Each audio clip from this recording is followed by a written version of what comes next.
Hola a todos, bienvenidos al curso de Introducción al Derecho.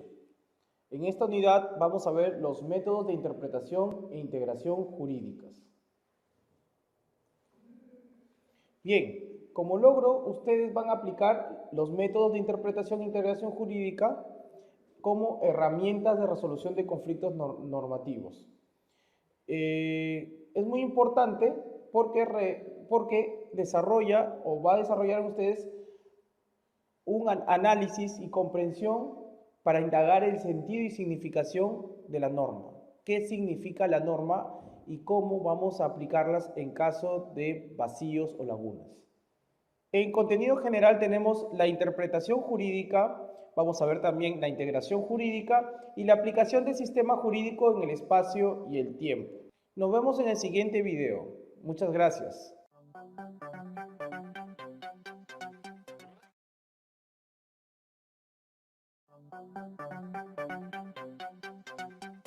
Bien, vamos a ver lo que es interpretación jurídica, sus componentes, los criterios de interpretación y métodos de interpretación. Muy bien, la interpretación jurídica es uno de los grandes tramos en el derecho, ¿ok? La primera es la función de crear derecho, que es la del legislador. La otra es la aplicación, que es relativamente sencilla. Lees la ley, aplicas. Lees la ley, aplicas. El tema es cuando no puedes aplicar la ley porque es de repente inaplicable, o es confusa, o es contradictoria, o ha caído en desuso. Ahí viene la parte más, una de las partes más difíciles, que es la interpretación jurídica. Muy bien. Entonces la interpretación jurídica pasa a crear o desarrollar derecho a partir de una normatividad vigente. Vas a tomar como herramientas los principios, vas a tomar como base la doctrina y un montón de herramientas que te da el derecho jurídico, el ordenamiento vigente para poder desarrollar derecho. ¿Ok? Entonces hay mucha creación, mucho análisis, ¿no? Y es lo que es el insumo o es la actividad que generalmente realizan, bueno, en realidad no es solamente los jueces, sino también de los operadores de derecho, abogados, ¿no? Que definen casos, pero es una actividad que más realizan los jueces y que mayor impacto traen, porque ya hemos visto cuánto impacto puede tener la decisión de un juez, ¿no? Esa es lo que es la interpretación jurídica.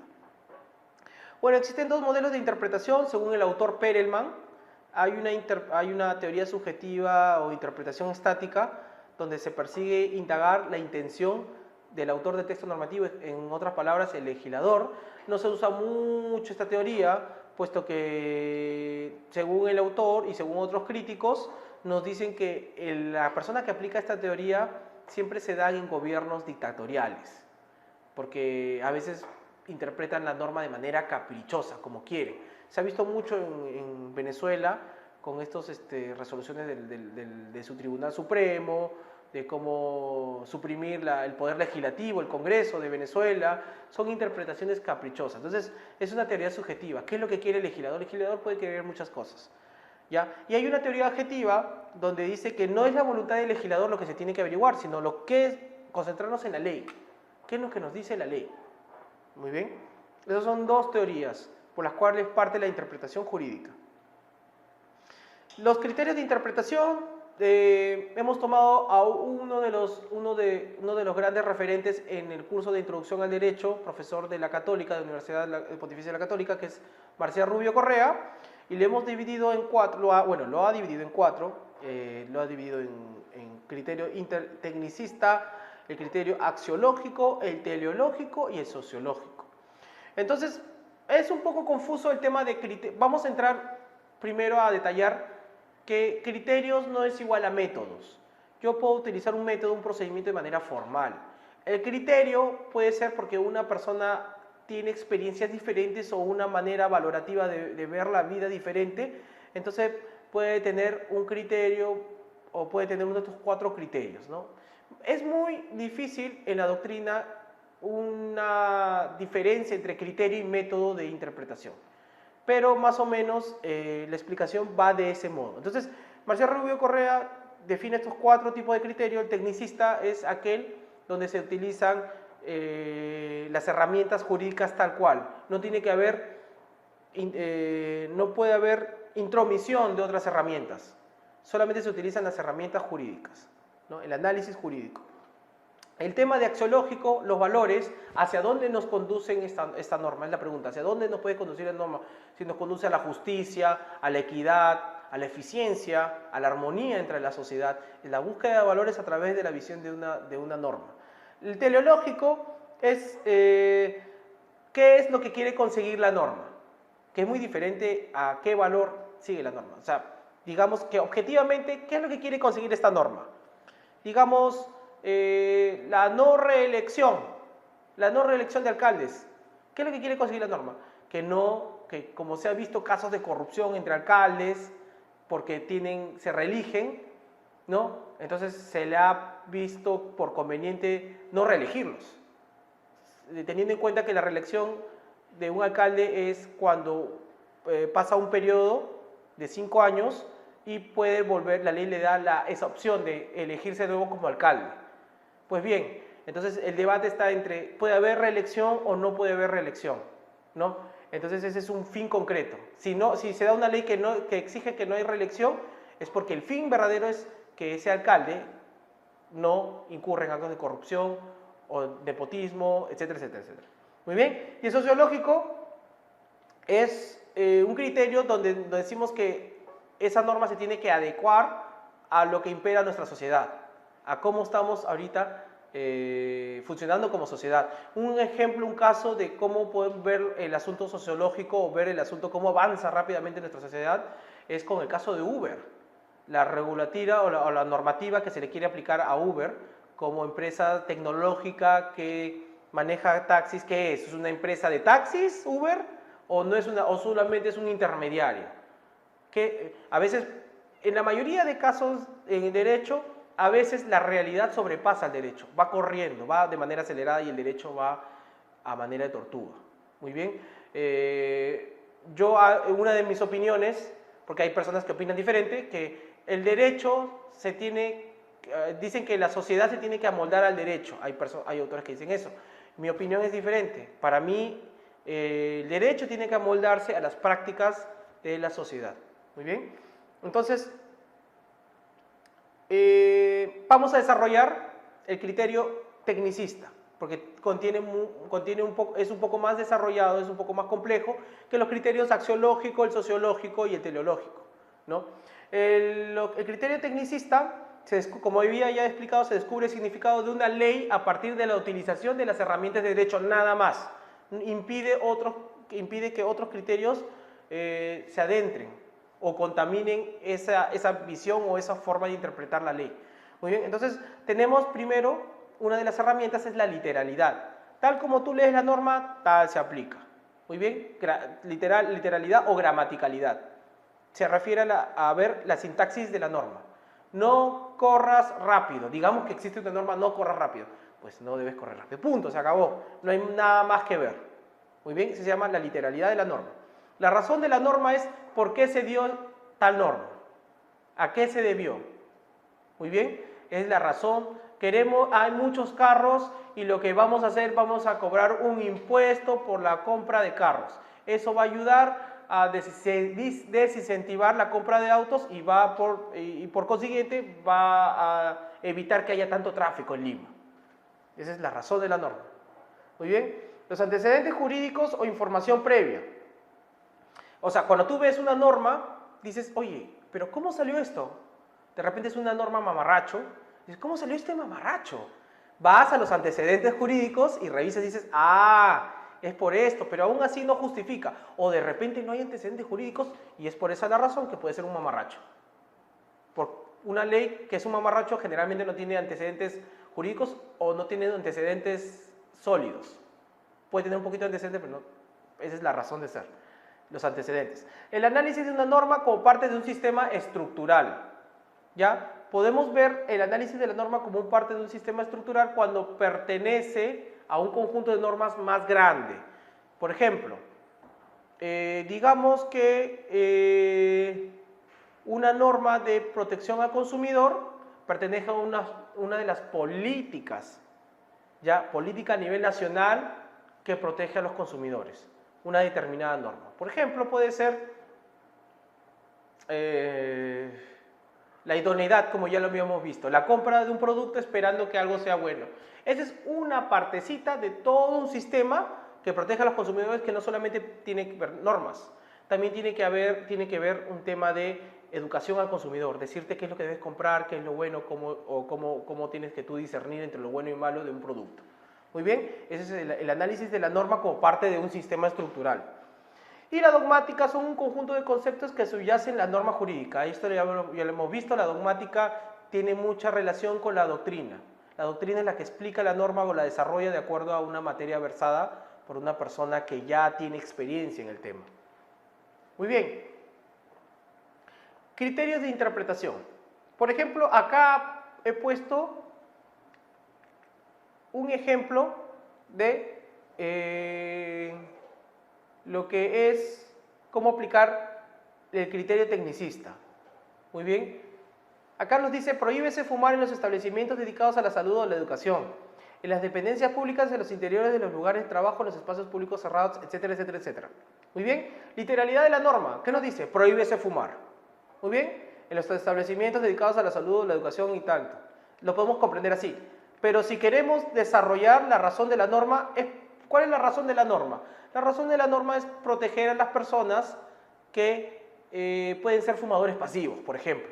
Los fumadores pasivos. O la población que compra tabaco y queremos salvaguardar su salud como Estado.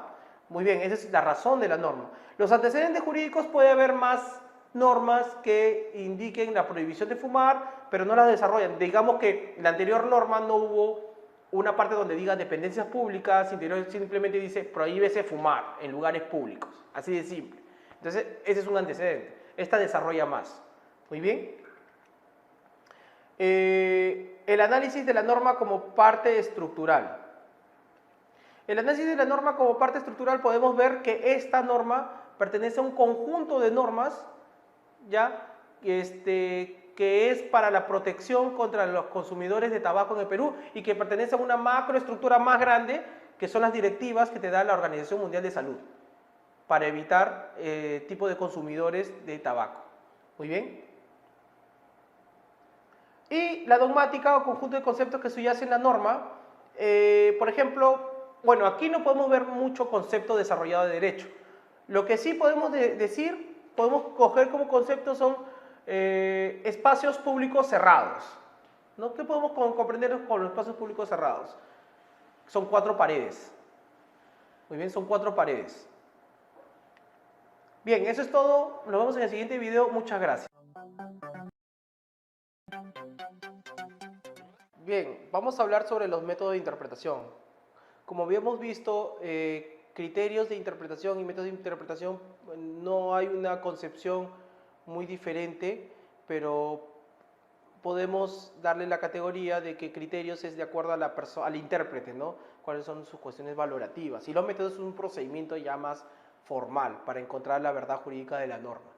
Entonces, en los métodos de interpretación tenemos 6 métodos de interpretación. Algunos autores ponen más métodos de interpretación, pues por cuestiones pedagógicas he puesto estos 6. Muy bien, el primero es literal o gramatical, el análisis de la ley a través del propio texto. Esto tiene que ver mucho con la parte de tecnicismo, en el criterio tecnicista, cuando hemos visto el lado literal, análisis tal cual de la norma.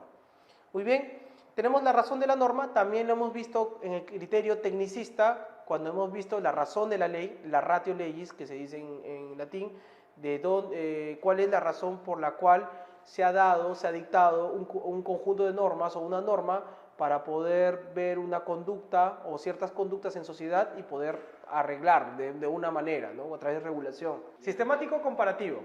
El sistemático comparativo es cuando tratamos de ver una norma con otra. Analizamos, que es lo que vamos a ver en el ejemplo siguiente, cómo se desarrolla una norma en diferentes países, ¿no? Y el sistemático por ubicación, podemos ver todas las normas en un solo sistema, cómo internamente se mueven. Ya lo hemos visto con el ejemplo del derecho de protección al consumidor, ya lo hemos visto con el ejemplo de lo del tabaco, como esta que pertenece ya a un macrosistema que es de la Organización Mundial de Salud y que pueden haber más normas que protejan a los consumidores de tabaco y a los en este caso, a los fumadores pasivos, ¿no? Los agentes que rodean a la persona que consume tabaco. Muy bien, el histórico es un análisis de cómo se ha dado las cuestiones, ¿no? En el entorno, de acuerdo a sus antecedentes históricos. Muy bien, cómo se ha desarrollado esta ley de acuerdo a sus antecedentes históricos, qué ha pasado en esos momentos. Y el sociológico es la manera de cómo la sociedad está de acuerdo o no, o si la norma es adecuada para un determinado momento en la cual se está desarrollando la sociedad. Por ejemplo, les puse el caso de Uber, en el ejemplo anterior. Muy bien. Acá vamos a un ejemplo con lo que puede ser el sistema comparativo, ¿no? Acá, por ejemplo, podemos comparar la ley, en el ejemplo 2, podemos comparar la ley constitucional peruana sobre la discriminación, ¿no? Y podemos ver la ley colombiana, cómo se desarrolla en cuestión a la discriminación. Ambas pertenecen a las constituciones correspondientes de cada país.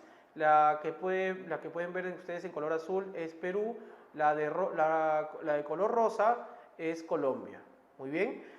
Podemos ver que la colombiana tiene una categoría más desarrollada que la peruana, ¿ok?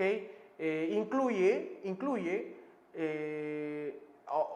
una opinión política, en cambio la peruana te dice opinión en general, incluye también opinión filosófica, pero ya la peruana te incluye todos, con solo decir opinión, puede ser opinión filosófica, política, moral, etcétera, etcétera. Muy bien. ¿Cómo podemos seguir analizando de manera comparativa? El Estado promoverá las condiciones para que la igualdad sea real y efectiva. Muy bien, acá en la peruana, en la de color azul, no te dice cuál es la acción del Estado. Podemos decir que se sobreentiende, pero ya la Constitución colombiana te dice que el Estado va a ser proactivo, va a realizar actividad para que esta igualdad sea real. Muy bien, entonces, eso es lo que se llama la comparación entre leyes, entre una y otra ley. Y esto pertenece a un sistema de ubicación. El sistema de ubicación es el conjunto de derechos humanos, ¿no? Por ejemplo, acá podemos ver la Convención de Derechos Humanos, la Convención Americana sobre Derechos Humanos, que es parte del sistema de protección de todo lo que implica la discriminación, porque es un problema que ya se ha venido tratando a nivel histórico y a nivel mundial, ¿no? Espacio-tiempo, histórico, mundial. Muy bien, eso es todo. Nos vemos en el siguiente video. Muchas gracias.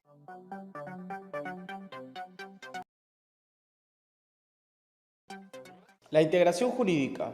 En esta parte vamos a ver las lagunas del derecho, los principios generales del derecho y la analogía. Muy bien, ¿qué son las lagunas del derecho? Bueno, existen muchas normas que no pueden llevarse a cabo una interpretación.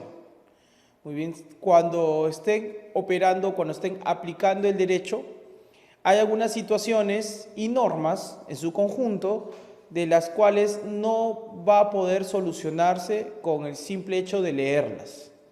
Muy bien, puede haber muchas razones, ya sea porque la realidad social en el momento de haberse creado esa ley ya no es la misma, muy bien, o porque el legislador o el congresista se le olvidó redactarla en la ley, ¿no? La situación. Entonces es ahí donde aparecen estos denominados vacíos o lagunas de ley, ¿no? Las lagunas de ley son todas aquellas situaciones donde la ley no puede solucionar una controversia o una disputa entre dos o más pretensiones. Entonces, como habíamos conversado, pueden ser por muchas razones, pero acá he puesto algunas relevantes, ¿no? Una de ellas es la falta de previsión en el legislador. El legislador pues no obtuvo una visión más allá de lo que iba a suceder con un hecho en concreto que quiso legislar o quiso ponerla en una norma y pues entonces cuando no puede ponerse más allá es que te haces la pregunta, ¿y qué pasaría si? Pues esa pregunta no se le hace al legislador, entonces podemos decir que ahí hay una falta de previsión, ¿no? El legislador a propósito deja sin regulación determinadas materias, ¿no? Debido a su, podemos decir debido a su azarosa tarea de legislar, entonces ve por conveniente no especificar más la norma de acuerdo a una realidad o una conducta social que se quiera regular y pues lo deja de manera a propósito. También lo puede dejar a propósito por motivos de que por corrupción, digamos que no le conviene o no le conviene a los intereses que lo respaldan legislar sobre determinada materia de manera específica y pues lo deja ahí, nada más, deja la ley o deja la regulación no tan completa. Bueno, mira, seguimos con normas cuando las normas son muy concretas y no comprenden todos los casos de la misma naturaleza. Digamos que el legislador especificó en demasiado una situación y no tuvo en cuenta de que pudo haber más situaciones de manera parecida a ella, ¿no? Entonces, se mostró demasiado específico. Y pues, en sentido contrario, podemos ubicar cuando el legislador redacta normas que son muy amplias, muy generales, que se presta para cualquier interpretación. Entonces, estas son las 4 formas relevantes de por qué aparece y de cómo aparece una laguna o un vacío en las normas legales. El overbooking, más conocido como la reventa, en cuestión de pasajes aéreos, es una situación a nivel internacional no muy bien delineada y puede dar pie a muchas interpretaciones. Muy bien, ¿esta figura en qué consiste? El sobrevuelo, la sobreventa o el overbooking. ¿En qué consiste la figura? En vender tickets o pasajes aéreos de más, ¿no? Para asegurarse la oferta o la cantidad de pasajeros que van a ir un avión. ¿Por qué? ¿Cuál es la justificación detrás del overbooking? Y acá hacemos un paréntesis y decimos que en el overbooking o la sobreventa está regulado tanto en la Comunidad Europea como en Estados Unidos. Está regulado por la Ley Internacional de Aeronáutica. O sea, es una figura válida que vendan un ticket a 2 personas diferentes para asegurarse la entrada al avión. Muy bien. Es una figura regulada. ¿Y por qué, profesor? Pero no es justo. Ustedes se preguntarán, ¿no es justo que vendan un ticket el cual yo he comprado, se lo vendan a otra persona? Pues bien, la justificación de la sobreventa es de que la actividad aeronáutica es muy costosa de por sí. Y entonces el hecho de viajar vacío un avión, ¿no? O el hecho de que tú endoses tu pasaje o canceles el vuelo, hace perder a la aerolínea dinero. Entonces no podría costear la actividad aeronáutica de por sí, que ya es costosa. Entonces se prevé la figura del overbooking o de la sobreventa para poder costear y que el avión no se pueda ir vacío y tiendas a cancelar tu vuelo. Entonces, ¿qué pasa con el overbooking? ¿Qué pasa? Y profesor, ¿qué pasa cuando 2 personas que han comprado un mismo ticket en un mismo asiento van y se encuentran y empieza este conflicto? Pues bien, las aerolíneas ya prevén esto, ¿no? Ven cuál es la forma o qué persona puede pararse de repente por prelación de tiempo, quien ha comprado primero antes, ¿no? Entonces, por ejemplo, eso es un indicador, pero el tema o la laguna o el vacío que se crea ahí es en esa misma pregunta, la que acabo de formular. ¿Qué pasa cuando 2 personas compran un mismo ticket? Pues bien, se prevé o se desarrolla esa regulación de que la aerolínea concilie con una para que haga una transacción para que pueda comprar el boleto o pueda hospedar y darle más garantías por haber comprado ese boleto. Muy bien. Por ejemplo, digamos que está en otra ciudad del cual no pertenece. Entonces, a esa persona de la cual está, ese turista, se le paga los gastos de hotel, se le paga un nuevo boleto, se le paga las comidas y viáticos. Así se regula de manera, la manera de la práctica comercial, se regula la sobreventa. Muy bien, pero acá aparece otro vacío. Hay un caso recientemente de overbooking por United Airlines. Muy bien. Muy bien. Entonces, se negoció con esta persona, este pasajero, que tenía que salirse de su asiento porque ya otra persona, por orden de prelación, lo había comprado. Entonces, pues, este pasajero se rehusó a dar el asiento. Entonces, pues United Airlines aplicó violencia física para retirar de su asiento a esta persona, para sacar de su asiento a esta persona. Muy bien, entonces el tema procede la violencia física si una persona no quiere ceder su asiento en un caso de sobreventa. Pues bien, ante ese hecho, ante ese problema, tenemos un vacío del derecho. No se sabe cómo proceder. Si ya la persona no quiere que le paguen los hospedajes, no quiere que le paguen los viáticos, no quiere que le pagues un nuevo boleto, ¿qué sucede ahí? Entonces, cosas como esas es cuando aparecen los vacíos, y cosas como esa aparecen cuando uno tiene que preguntarse qué solución le damos a esos vacíos. Eso lo vamos a conversar en las siguientes clases.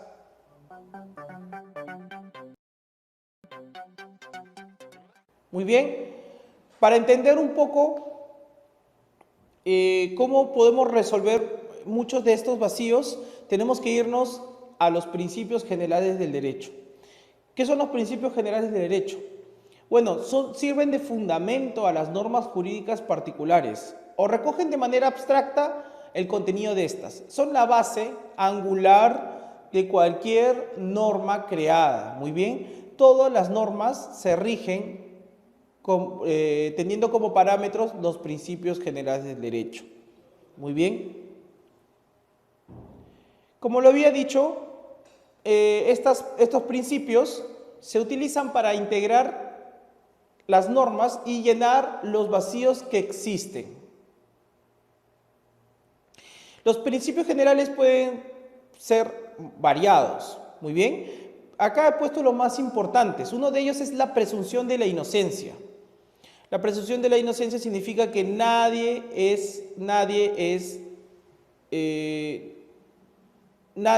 se le puede catalogar con un delito hasta que se le pruebe lo contrario. Muy bien, es un clásico ejemplo de un principio utilizado en el derecho penal. Muy bien, seguimos con otro principio que es el de legalidad, que toda acción del Estado, es un principio administrativo, que toda acción del Estado tiene que estar de acuerdo a la ley, y que toda ley creada por legislador tiene que estar adecuada a la Constitución. Ese es el principio de legalidad. Muy bien. La buena fe. El principio de buena fe es utilizado para generalmente en el derecho privado, ante la formación de contratos, ¿no? Ante la formación de contratos y convenios, ante la manifestación de la buena voluntad, uno siempre cree que la persona que va a contratar contigo lo hace de buena fe, y viceversa. Entonces, este principio sostiene de que toda persona que realice un acto jurídico, estamos hablando en el derecho civil, lo hace o lo realiza de buena fe, a menos que se pruebe lo contrario, ¿no? Tiene un matiz similar a la presunción de inocencia. La diferencia es que la buena fe es utilizada en el derecho privado, derecho civil, por ejemplo, para formar contratos. Muy bien. Otro ejemplo es la prohibición de la analogía. Muy bien, no se permite analizar un caso penal, ¿no?, similar a otro utilizando el mismo caso. ¿Por qué? Porque si nosotros utilizamos la analogía en dos casos iguales, pues bien, tendríamos que cada caso tiene matices diferentes, especialmente los de penales, casos que son muy sensibles, porque pueden llevarte a una pena de cárcel, una medida de prevención, preventiva de cárcel, ¿no? Se toca tu libertad personal. Entonces, ante esto uno no puede aplicar de manera similar un caso para muchos. Esa es la aplicación de analogía. Muy bien, cada caso tiene que ser analizado de acuerdo a el expediente o los hechos que lo conforman. Muy bien. Otro principio importante que se maneja en los principios generales de derecho es el debido proceso. Es importante el principio del debido proceso, no solamente es parte de todo derecho procesal, ya sea procesal penal, procesal civil, a fin de cautelar los intereses del demandado o del denunciado. Muy bien, contienen los derechos a tener una decisión motivada, fundada, ley, explicada por parte del juez, un derecho a ser oído por parte del demandado, el denunciado, ¿no? Tiene un derecho a ser oído y un derecho a presentar pruebas. Esos son los tres aspectos relevantes que componen el debido proceso. Si no hay debido proceso, los derechos de las demás personas a tener un procedimiento, ¿no?, o a juzgárseles estaría viciado, ¿ya? Y no se garantizarían los derechos de las demás personas. Muy bien, seguimos con otro principio general del derecho que es in dubio pro homine. Muy bien, este principio también es parte del derecho constitucional que puede dar pie al derecho penal, al derecho administrativo. ¿Qué significa in dubio pro homine? En caso de duda de cualquier norma que tenga que ver con los derechos constitucionales de las personas, se aplicará lo más beneficioso a esa persona. Muy bien, este principio deriva en muchos. En el laboral, in dubio pro operario. En caso de duda entre normas, se aplicará lo más favorable al trabajador. También puede devenir en el derecho penal en el principio llamado in dubio pro reo. En caso de duda de normas, se aplica el más favorable a la persona o al procesado en este caso, ¿no? En caso de derecho penal. Bueno, hay muchos principios más, ya solamente he expuesto los principales, pero hay muchos principios. Bueno, eso es todo, nos vemos en el siguiente video. Muchas gracias. Bien, vamos a hablar sobre la analogía en el derecho. Como habíamos conversado un poco sobre la prohibición de analogía en las anteriores presentaciones, la analogía es un procedimiento que se realiza vía deductiva y se generaliza normas a partir de casos particulares para aplicar los principios aplicados a otro caso. Mejor dicho, se aplica un caso a otro que pueden ser dos situaciones jurídicas similares. Muy bien. En la analogía podemos decir que la solución no aparece ni en la ley ni en la voluntad del legislador. ¿Ok? Es un procedimiento pues, que trata de solucionar, al fin y al cabo, vacíos y lagunas en el derecho. Muy bien, entonces ya habíamos conversado sobre la prohibición, un principio de prohibición de aplicación analógica de la ley. Muy bien, la referencia está en el artículo 2 de la Constitución Política, inciso 9, que nos dice que no se puede aplicar por analogía de la ley penal y las normas que restrinjan derechos. Muy bien. Entonces ya he explicado que en nuestra legislación no se tolera o no se aplica la analogía. Muy bien. Vamos a hablar sobre la integración del derecho. Bien, luego de ver todas estas lecciones, podemos preguntarnos o podemos respondernos ya la pregunta, ¿qué es integración del derecho? Bueno, luego de la aplicación y la interpretación del derecho, es una etapa sumamente analítica. La integración del derecho parte de la concepción de que es complicada debido a que el juez crea soluciones, utiliza la inventiva, es posible crear derecho debido a los diversos vacíos y lagunas que existen. ¿Ok? Muy bien, si bien es cierto, el juez puede innovar y crear derechos, esto no es de manera autónoma, esta actividad por parte del juez no se realiza de manera autónoma, ¿no? De manera arbitraria, sino está sustentado en las herramientas y principios establecidos en el orden normativo. Muy bien, por ejemplo, la utilización de los principios generales del derecho. ¿Ok? Si bien es cierto, vuelvo a repetir, que el juez puede crear soluciones, innovar, ¿no?, ante los diversos vacíos y lagunas, estas soluciones tienen que ya estar dadas en leyes. En el orden normativo es el que te tiene que dar herramientas para aplicar estas soluciones. Muy bien, a este proceso de dar una solución ante un vacío y una laguna podemos llamarlo integración del derecho. Muy bien, eso es todo. Muchas gracias. Nos vemos.